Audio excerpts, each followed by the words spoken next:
Hello, welcome back to another haptic feedback interview, and I am your host Devontae Bird. And today we're doing a special sit-down interview with Trill, who's coming off the release of his EP, The Evil Do-Gooder.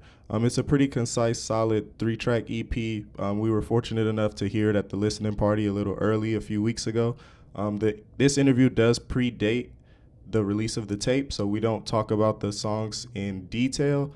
However, it does give you a general sense of his music making process, the vlogging, the event coordinating. Trill wears a lot of hats, so I think it'll still be a pretty good interview for you to tune into.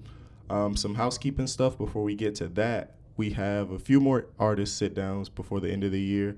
We're also doing the weekly playlist on Apple Music. Every Saturday, you can look out for one of those. I tend to post it on my Instagram page, so you can check it out there and get the link, or just type in my name and you can find it on Apple Music that way as well. And I'll also be starting that basketball list I promised so long ago to so many people. I just wanted to kind of watch the beginning of the season, see if some things kind of got confirmed for me early on before I wanted to lock in that list of top 15 players. So we will be announcing that soon, and what that list will look like, how it'll be broken up, because it won't be one long video. It'll be in segments. And then there'll also be some cool ways you can interact and be a part of the show so that your opinions on the list can be heard and I can kind of debate them, maybe not in real time, but, maybe a few players here. Then we'll double back and look at your feedback, and then a few more players, and then so on and so forth until we get through that. And hopefully all those things will go off without a hitch. Trying to be a little more consistent. We have a secure space now to record these, so I should be able to be a little more consistent with the output. So hopefully you guys will enjoy that. And without further ado, here goes Trill. All right. After some malfunctions, we're back with Trill. Trill. And he was nice enough to invite me into his crib to do this interview. So how you doing today, bro? Today I didn't feel like I was doing that good, but we here. This is the highlight of my day. No cap. Okay, for sure. Well, then that's good. We can get like a good picker-upper. So for anybody who doesn't know, and I guess most of y'all don't know unless you know me personally, the first time I saw Trill perform was at Ethereal show. And so, I came in, I didn't really know what to expect. I saw the name on the flyer. I like browsed through the catalog like I usually do a little bit, but it wasn't really like, I didn't really get the full experience until I like actually saw you and like how much energy you bring. Like you're a very enthusiastic performer for sure. Appreciate that. And so, I saw you had the nice logo with your merch and stuff, like the hat. And you also had like the face paint you have on now. And it kind of just gave you like an image that stood out while you were performing. So where did that, I guess, branding element come from as far as like making a nice logo and like having an image that really stands out? I came up with the idea for my whole brand when I was in the 7th grade. And I used to just be like kind of alone a lot. So in school, what I would do is just doodle. And I just drew a key one day and I just came up with a meaning for it. And it's basically, you are the key to your own success, Trill lifestyle. You got to live the lifestyle that you think is truest and realest to your path in life. And yeah, I just knew visually I needed something to set me apart from people in general. So the face paint is influenced by when YoungBoy had dropped that pic. He was like on a fridge or some shit. I don't know what the fuck he was on, but like he had the face paint shit, and I was like, damn, I could run with that because in a way it resembles how I feel on the inside, just like kind of like numb and chaotic like at the same time. So like I just took that and just tried to make it my own. Okay, for sure. Yeah, that's fine. That makes a lot of sense. So what do you think in general makes for a good performance? Like not necessarily specific to you, but just a person performing in general. What makes it good? Crowd participation. Whenever I don't see a performer involve the crowd, it really kind of be feeling like boring to me, because like I don't know, you gotta do something that sets you apart from everybody else. So if you just saying, all right, next song, or all right, DJ, what's the next, like asking the DJ what your next song is and not giving no like foresight into it, Like, I don't know. Like, you just got to do something that is gonna make people walk away and be like, "Damn, who was that?" So, Right. yeah. No, that makes sense. And so then for you specifically, what do you think happens when you perform where you can walk away and say, okay, I was proud of that performance. That was good. I really don't know if I didn't fuck up the lyrics. I guess like cause yeah, sometimes it'd be hard to remember lyrics. So if I remember all my lyrics and I felt like I gave the energy, I'll walk off the stage and be like, "Damn, that was fire." Okay, for sure. And so there was one time that I saw you, or actually 2 times. So at that show you did it, and then also at the one before the last for the ladies. I don't remember what the title was. The one you performed at. The talent show, yes, or the hip super show. It was one of them. Yeah, it was one of them. I can't remember. But the point was that you did the thing as far as like the crowd participation where you had the crowd like run in a circle. Mm-hmm. And so can you tell the story again for people who don't know about how you came up with bringing that as part of your like set? Okay. So I've never really told the full story because during the set, like I got to condense what I'm saying. But this goes back to like 2019, right? Before the pandemic. What I used to do a lot, I used to go to concerts and not necessarily try to sneak or get in, but just try to meet the artist or meet whoever I could outside the show. Right. Most of the times that would result in me getting inside. So this one particular show, it was Puya, Suicide Boys, maybe like Puya, Suicide Boys, and City Morgue. And I'm not like super big fans of any of them. Like I barely know their music for real. But I just went anyway. It was at the Coca-Cola. What is it called? The Roxy. Yeah, the Roxy, Coca-Cola Roxy. And that was down the street from my mom's house at the time. So, yeah, I went there. Was just chopping it up with people outside and whatnot. Chopped it up with Puya. And he actually got me in, like, backstage and shit. And when he got me in, I was just chilling in the crowd. And they had some band open up for them in the beginning. Never heard the band before. But it was like some rock shit, some real rock shit. And people was literally running in a circle, moshing. It was crazy. I never seen nothing like that. So like maintaining the like, depth. Like it didn't like at first, okay, but sure. They knew when to collide it and right. actually make it look like a mosh pit. Like I haven't got a crowd to do that yet because I think they be scared.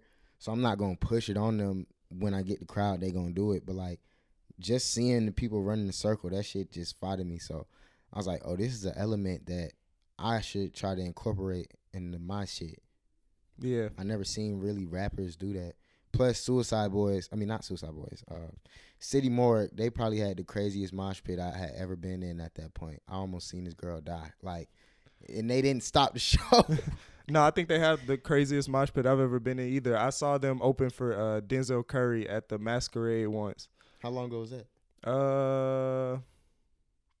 I want to say like 2017. Oh, yeah, I wasn't. It was a while ago. I wasn't even. What album was he on? It was for Taboo? Yes, it was for Taboo, whatever year that was.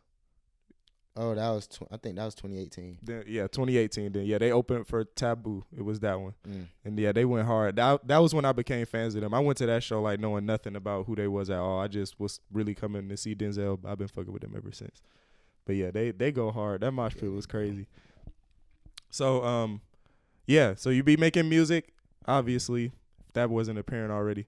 But the things I like about your music is that it's sonically raw, but like it's not lost like lyrically. Like Right. you're still a talented rapper despite the fact that your music can be lit, you know what I'm saying? Mm-hmm. And this is like it's a hard balance for a lot of people to kind of, navigate.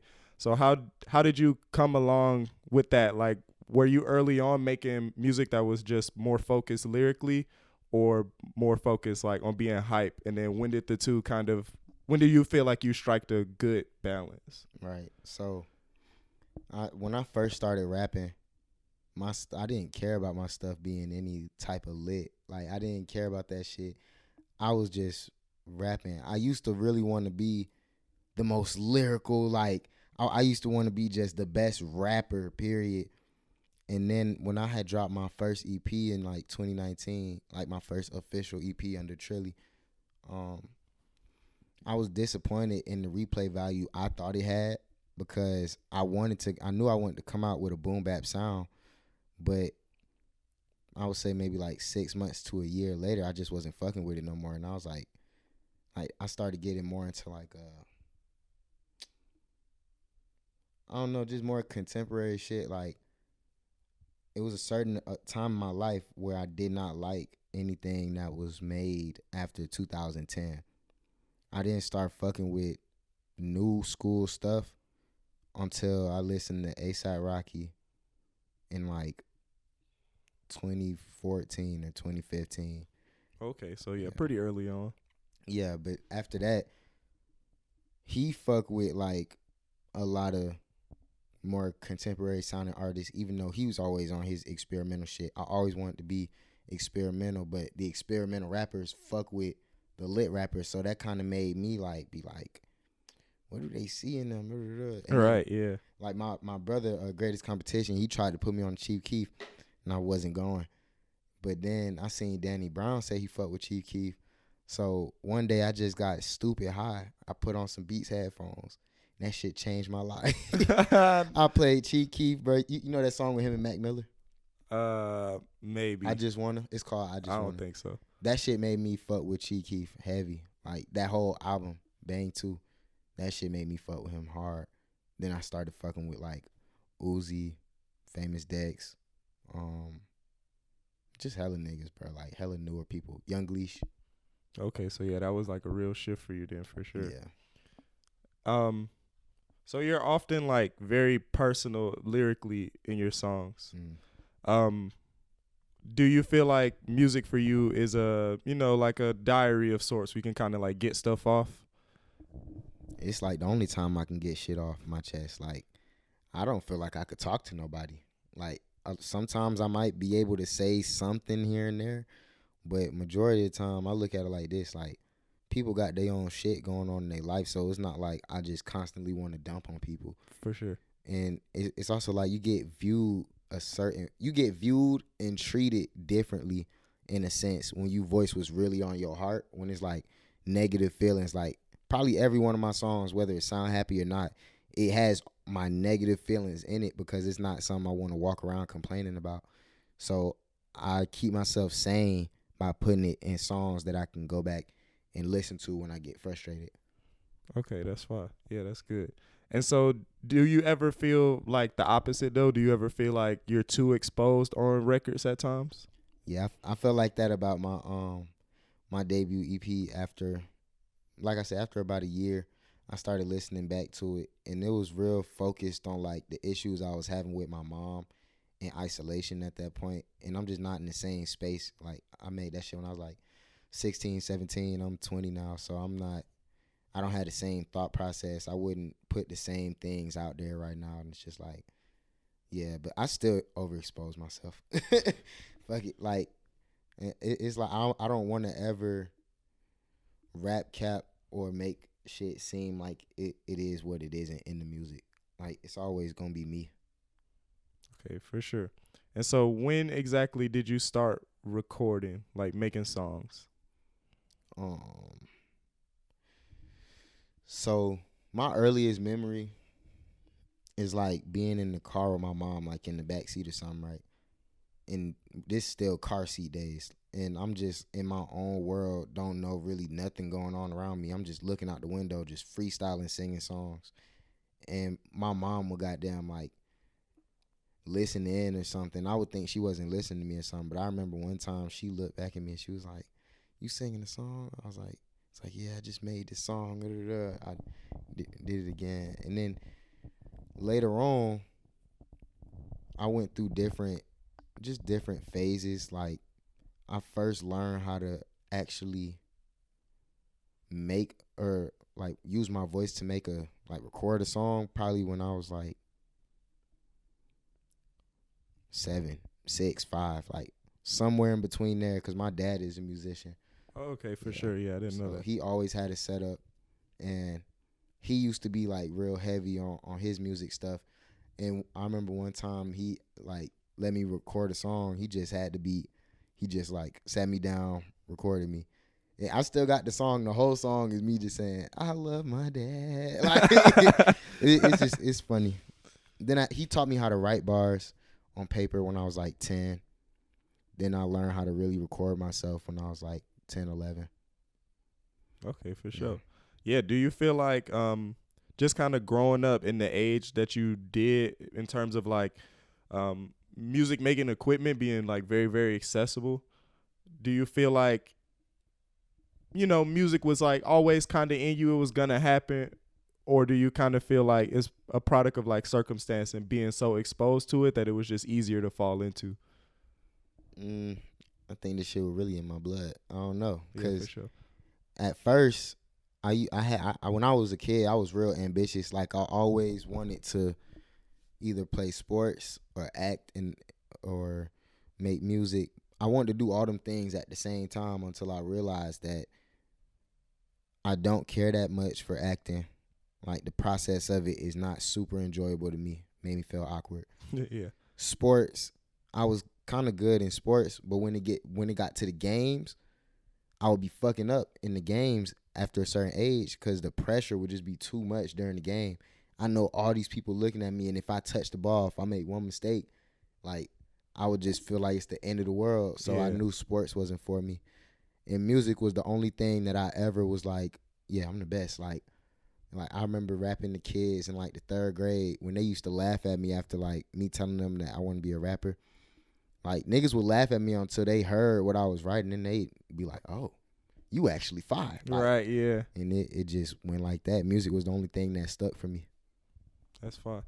And so, you know, you have a close friend, Ahmad Anonymous. Mm-hmm. When did you guys kind of link up, and what has he meant to your kind of, you know, music process, and also just like being a homie?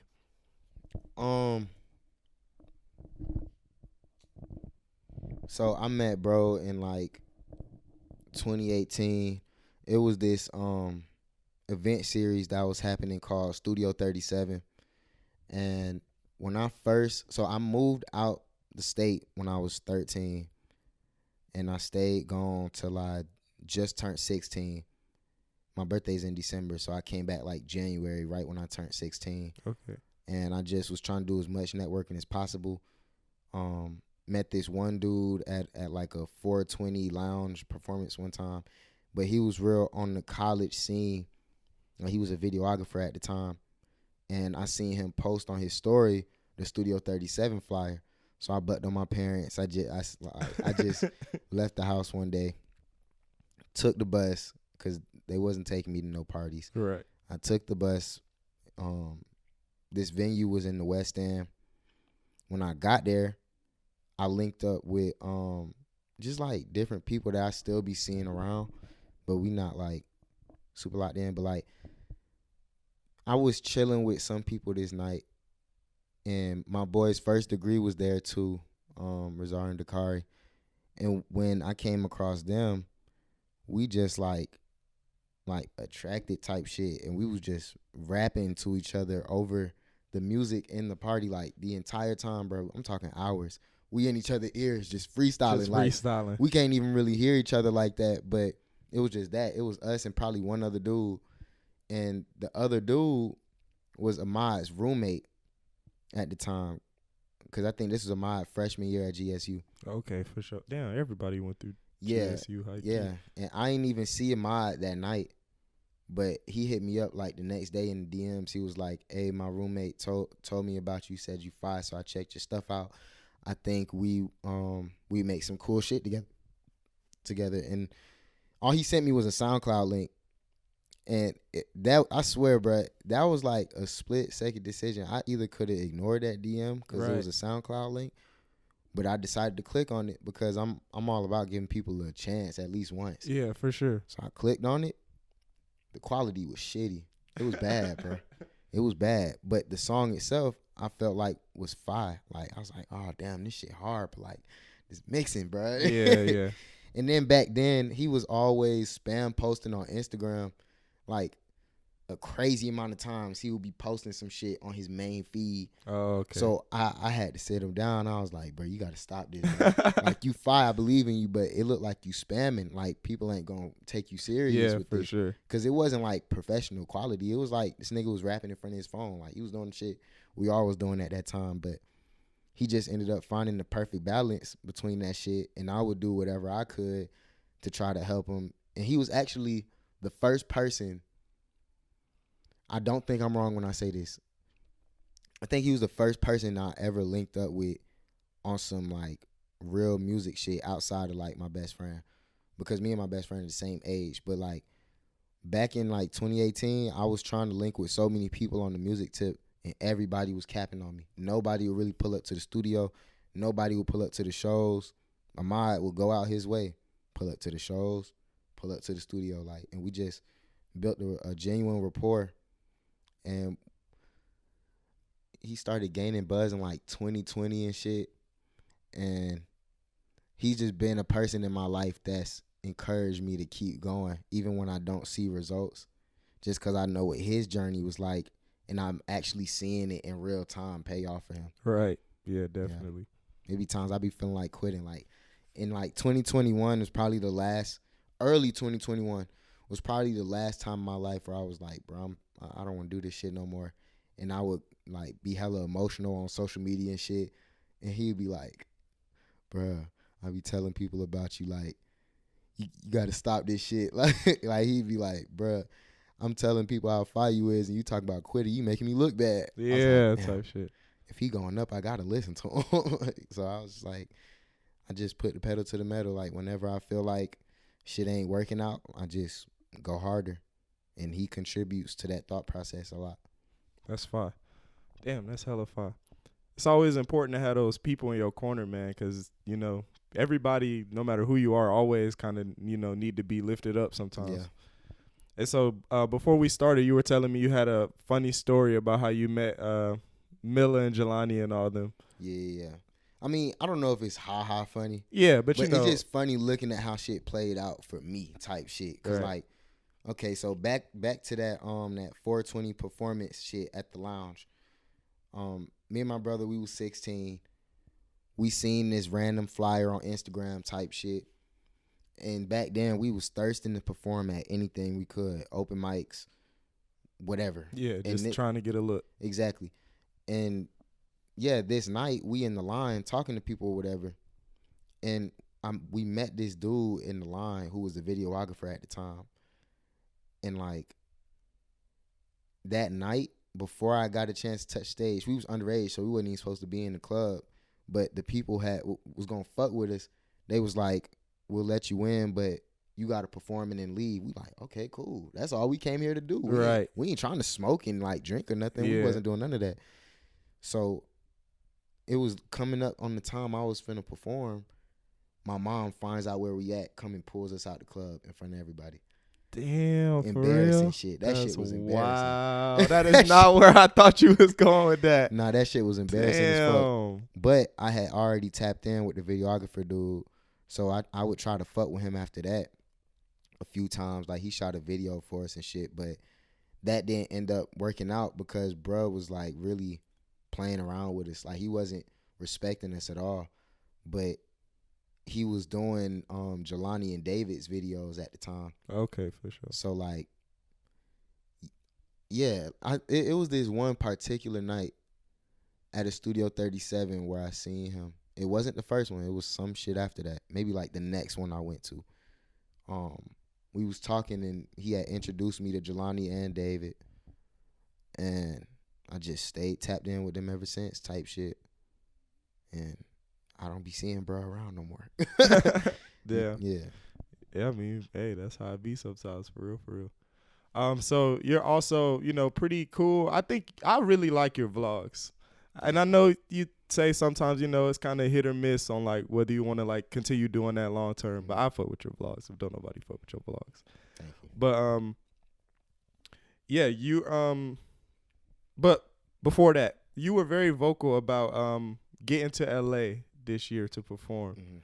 And so having like pull it off, like you got out there, you got to perform, got to, see some stuff. What was that experience like? And was that your first time going?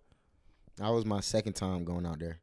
My first time was because Ahmad had flew out there to meet his managers, like in person for the first time. So I just wanted to go with him because I'm like, that's LA. Yeah. I don't never feel like I have a strong reason to stay in Atlanta. Sometimes I do, but at that time, that was actually right after I was gonna give up. Like I made an actual social media post, and I was like, I'm done with the music. Like this is over. It's it. Then all my followers was joining me and shit, and Ahmad had announced that trip or whatever, and I had did like a run in like a month. I did like Trilly Tuesdays, so I was dropping like a new piece of content every Tuesday. So like the first Tuesday was like a song and a video. Second Tuesday I think was a song and a video, just so on and so forth. Right. But during that time, I was just about to give up, and I decided that I'ma just try to do some more shit real quick. Then Ahmad said he was going to LA, so I'm like, fuck it, I'm gonna go too. And yeah, that was the first time. The second time was cool as fuck because I didn't have the money to do that this time. Like I didn't have money for Airbnb, money for a plane ticket, none of that. But I just kept saying to myself, like, it would suck so bad if my bro's first performance in LA, I can't be there. Because every time he performed, I'm like his hype man, or like we do sweep the floor. Yeah. So I was just like, bro, I have to turn up with him in LA. Like, there's no way I can miss this. And I really started getting pessimistic because, like I said, I didn't have the money. I didn't think I was going to get the money. But I ended up doing like some little crowdfunding shit. Some fam helped me out. And I got out there. That shit was very fire. I was high the whole time. I was zooted the entire time. It was not a moment I was sober. It was fun, though. That's fine. Yeah, I've never been to LA. What is something that's like exactly how it looks on TV about LA that you notice, and something that's like very different that you wouldn't have expected? I would say something that I would not have expected maybe is the dirtiness or the craziness. Like, I didn't expect it to be in the same place as the highest like qualities of LA. But being out there, just being on the highway and shit, looking out the window, Yeah. bro, we kept saying this the whole time. We was like, bro, we on the GTA map right now. Like, literally, bro, it looks like we was in the GTA map. That's I wild. couldn't believe it with my own eyes. And you see houses on fucking valleys and big ass hills and shit. Like, yeah. looking Oh, like they yeah. on a Okay, I cliff, see what bro. you're saying now. Yeah. And yeah, it's just crazy out there. It's crazy. I like LA a lot though. The music scene is really cool, but I wouldn't want to stay out there long enough to see the bad part of it, because I know there's a really bad side to LA that people experience after spending a long amount of time there.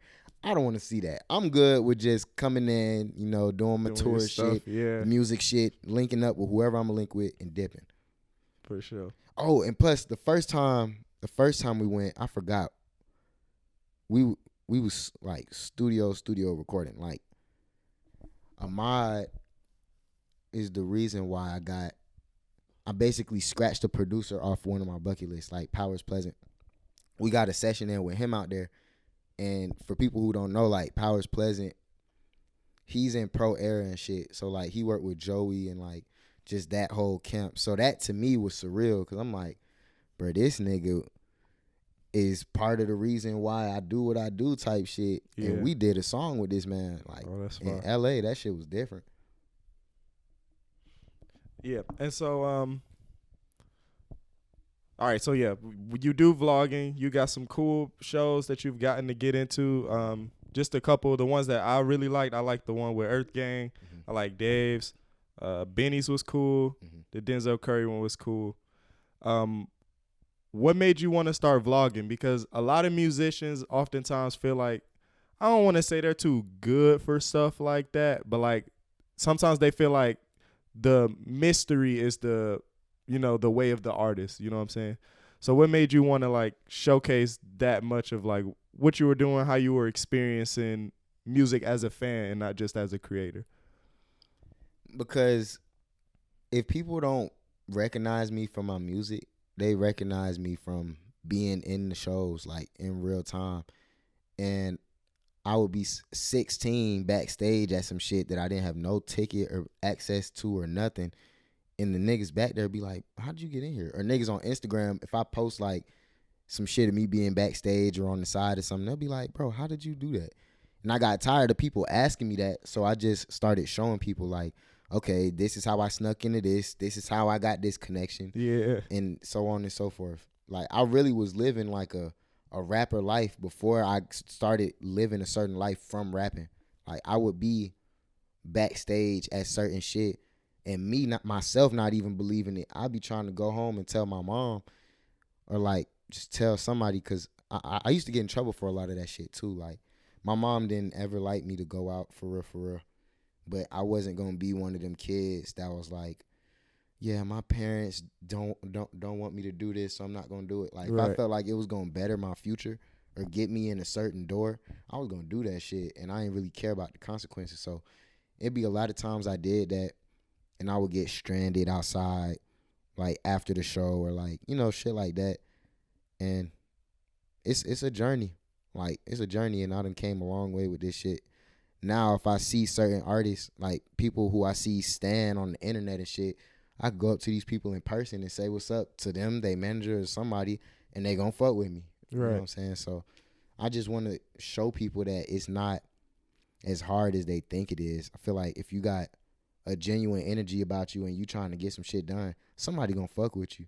Like somebody. Like the first person that ever showed me love for real, I didn't sneak into the show or nothing, but it was when you remember when Hove was on tour? I think it might have been for 444, but he had Vic Mensa on tour with him. Yeah.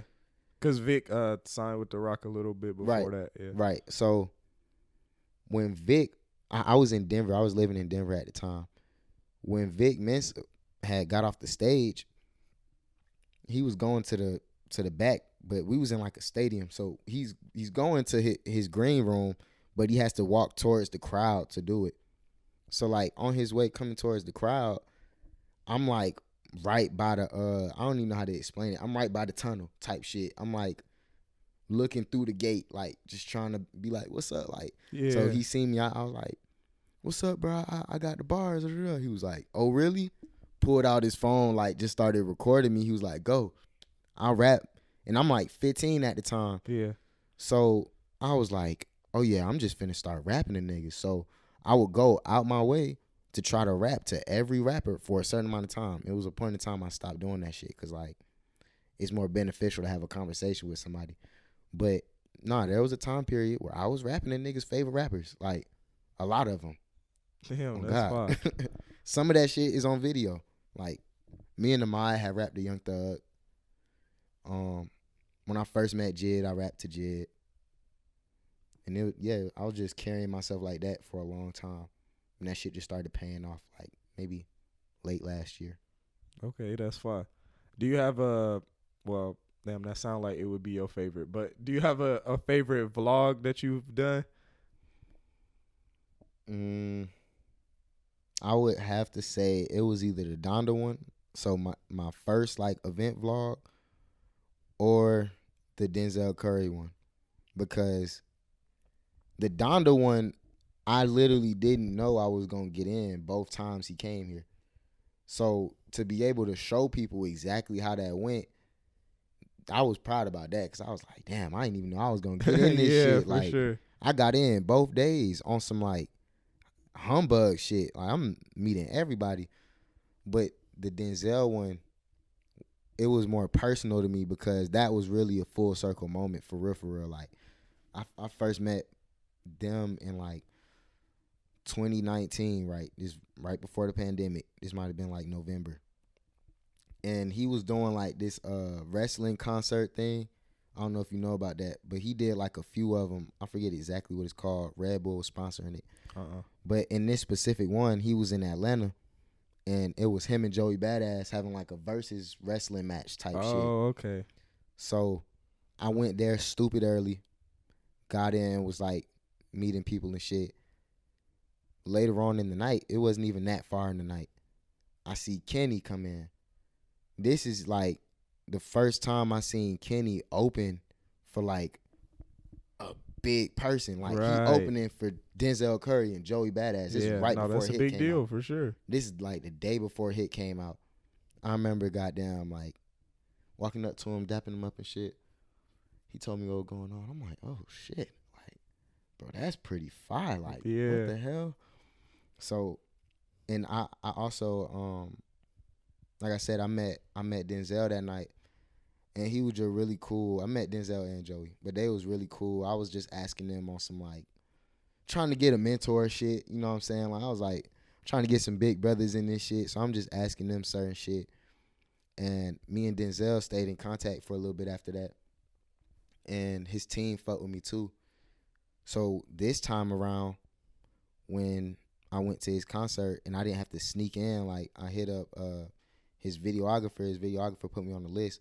I got straight out the hospital and went to that show and was like welcome. And it was just a welcoming environment. I remember seeing that on Instagram. Yeah, and seeing Kenny again, and it was that was just like a full circle moment, bro. Cause I think I was like, the first time I met Denzel, I was homeless too. Like I think when I left that show, I ain't had nowhere to go.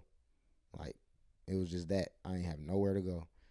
But this time around, like shit was just different. I drove there, like I went back to my mom's house afterwards. I just felt really good about that show. I was like, damn, like niggas really do pay attention. Like I'm not a nobody. No, for sure. And it's good to have those moments where it's like stuff come together, because it just, I don't know, it keeps you going when you hit the next wall where it's like you done already been through one, you done seen how shit can flip. So it's kind of like, it's not, you gonna feel what you feel when it's happening, but you kind of know, like, even if it's just subconscious, that you can like get through some shit and that it'll still pay off. So that's fine. And I got the chance to tell Kenny Mason. If y'all think I'm talking about Kendrick, I'm not. I'm talking about Kenny Mason.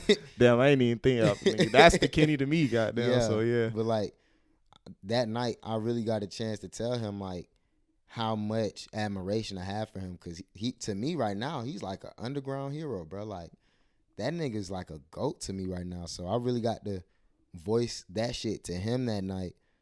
And it just, the whole night just made me feel good as hell. Like, I just got to have conversations that I've been waiting to have type shit. Yeah, for sure. And catch a lot of it on camera. I ain't catch the Kenny shit on camera, but Denzel shit, I caught that shit on camera, and I was happy about that. That's hard. Now you got that for life. So, you've been putting together events, which is also like a unique thing for an artist to do, or someone who at least public perception might have, a lot of people probably identify you as an artist first before the other things. And so creating these spaces for people, especially ones where they're like all women, vendors, performers, what made you have the idea to, start putting those platforms together? For the TL for Ladies one specifically, I just wanted to give a space for them to thrive, because majority of my lineups on my regular shows are dudes, like people who help put shit together is majority dudes, and that's a lot of the events period in the city. Like it's majority dudes. So I just wanted to take some time out, take some money out of my pocket, and help the community. Like it's just another way to bring the community together in a way that is gonna help them.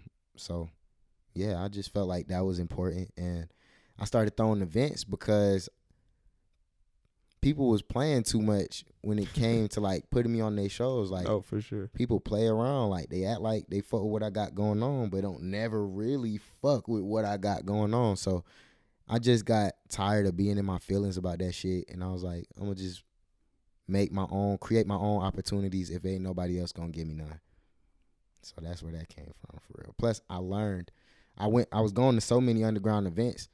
I was learning shit. Like, I wasn't just attending and turning up. Like, I'm seeing how they bringing people out. I'm seeing like this type of spaces they using.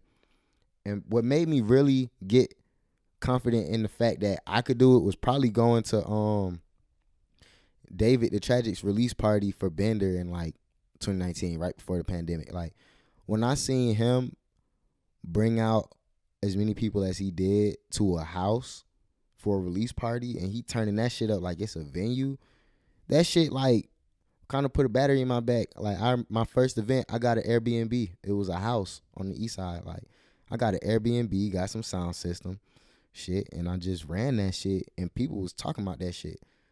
And I was like, damn, I just did this shit in the house. Like, Yeah. this shit can actually go up. But nah, Dave definitely influenced me. Jelani influenced me.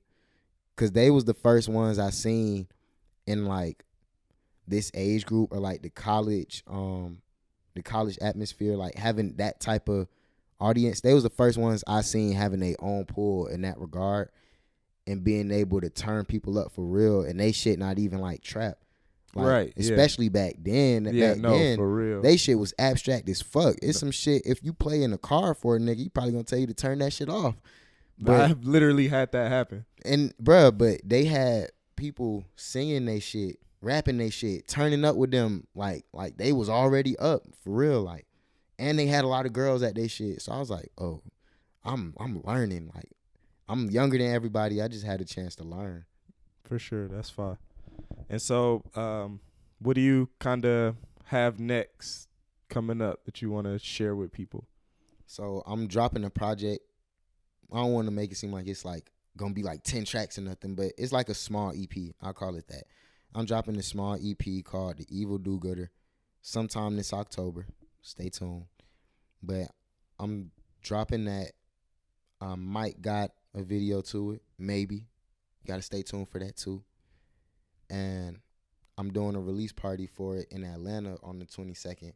I'm working on something in New York right now, so I don't want to get too many details about it. But that's what's on my plate for October. Dropping music, dropping visuals, doing another show. Really just getting back into focusing on myself. Because the shows that I be throwing, for the most part, they be to help other people, including myself. But you can't really... It's different when you have to be performer and like run everything, make sure everything's going smoothly. Right, for sure.